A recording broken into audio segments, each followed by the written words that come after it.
এবার ভারতের সঙ্গে বিশ্বের বাণিজ্যের বিষয়ে একটু আলোচনা করা যাক চলুন। কারণ ট্রাম্পের শুল্ক হুমকি, অভিযোগের তীর ব্রিক্সের দিকে, শঙ্কায় ভারতের বাণিজ্য মহল। আন্তর্জাতিক বাজারে ডলারের কোনো প্রতিপক্ষ চাইছেন না আমেরিকার প্রেসিডেন্ট ডোনাল্ড ট্রাম্প। মার্কিন প্রেসিডেন্ট ডোনাল্ড ট্রাম্প ব্রিক্স সদস্যদের উপরে অতিরিক্ত 10% শুল্ক আরোপের হুমকি সেটা দ্বিগুণ করেছেন এবং অভিযোগ করছেন যে এই ব্রিক্স গোষ্ঠী আমাদের ডলারের অবক্ষয় ঘটানোর জন্য প্রতিষ্ঠিত। মঙ্গলবার মন্ত্রিসভার বৈঠকে সভাপতিত্ব করার সময় সাংবাদিকদের সাথে কথা বলতে গিয়ে ট্রাম্প বলেছেন যে ব্রিক্সে থাকা সদস্যদের জন্য 10% শুল্ক আরোপ করছেন তিনি এবং এর মধ্যেই ভারতও থাকবে বলে জানিয়ে দিয়েছেন ডোনাল্ড ট্রাম্প। যা ভারতকে প্রভাবিত করতে পারে এমন আরেকটা বাণিজ্য ইস্যুতে ট্রাম্প বলেছেন যে ওষুধের উপর 200% শুল্ক শীঘ্রই আসবে। তবে এর সঙ্গে তিনি আরও একটা কথা বলেছেন যে তিনি বলেছেন মানুষকে প্রায় 1-1.5 বছর সময় তিনি দেবেন এজন্য।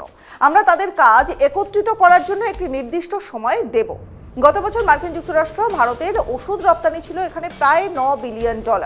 একজন প্রতিবেদন থেকে জানা যাচ্ছে যে আমেরিকার সঙ্গে যে ভারতের শীঘ্রই বাণিজ্য চুক্তি হতে চলেছে এবং সেই বাণিজ্য চুক্তির বিষয়ে আমরা জানি যে এই বাণিজ্য চুক্তির বিষয় নিয়ে ভারত এবং আমেরিকার মধ্যে কথাবার্তা চলছে। কিন্তু বস্তুত ট্রাম্প যখন ব্রিক্সের উদ্দেশ্যে হুমকি দিল তখন ভারতের প্রধানমন্ত্রী নরেন্দ্র মোদী ব্রাজিলে ছিলেন।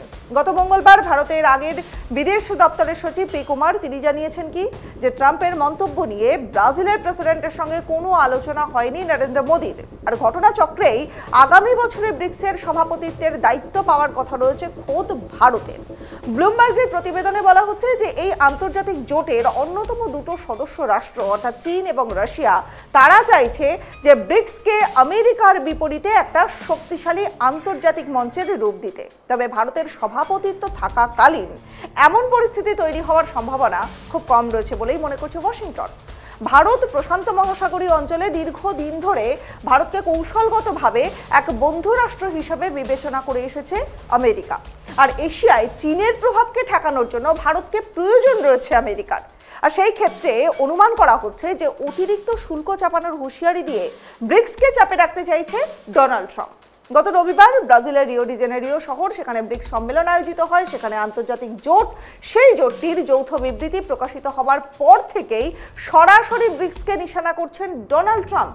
ব্রিক্সের যে সদস্য রাষ্ট্রগুলো ট্রাম্পের বিষয়ে ওই মন্তব্যের বিরোধিতা করেছেন তাদের মধ্যে ব্রাজিল এবং দক্ষিণ আফ্রিকা এই দুটো দেশ রয়েছে। ঘটনাচক্রে যে এই দুটো দেশেই শুল্ক চিঠি পাঠিয়ে দিয়েছেন আমেরিকার প্রেসিডেন্ট। আর দক্ষিণ আফ্রিকার ক্ষেত্রে এপ্রিলে যে শুল্ক ঘোষণা করেছিলেন তাই অপরিবর্তিত রয়েছে এখনো পর্যন্ত। আবার ব্রাজিলের ক্ষেত্রে দেখতে গেলে দেখা যাবে যে সম্পূর্ণ ভিন্ন পদক্ষেপ নেওয়া হয়েছে। এপ্রিলে ব্রাজিলের উপরে 10% শুল্ক চাপিয়েছে আমেরিকা। বুধবার ব্রাজিলকে চিঠি পাঠিয়ে ট্রাম্প জানিয়ে দিয়েছেন কি যে তাদের উপরে 50% শুল্ক চাপাচ্ছেন তিনি। আর এক ধাক্কায় 10% থেকে শুল্ক বৃদ্ধি পেয়ে হয়ে গেল 50%। জুলাই মাসে ট্রাম্প ঘোষিত শুল্কগুলোর মধ্যে এটা কিন্তু সর্বাধিক। তবে ট্রাম্পের মন্তব্য নিয়ে ভারত প্রকাশ্যে কোনো প্রতিক্রিয়া এখনো পর্যন্ত দেয়নি।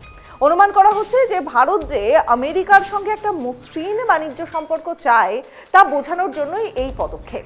যদিও ব্রাজিলের উপরে অতিরিক্ত শুল্কের নেপথ্যে শুধুমাত্র বাণিজ্যিক কারণ রয়েছে কিনা সেটাও স্পষ্ট নয়।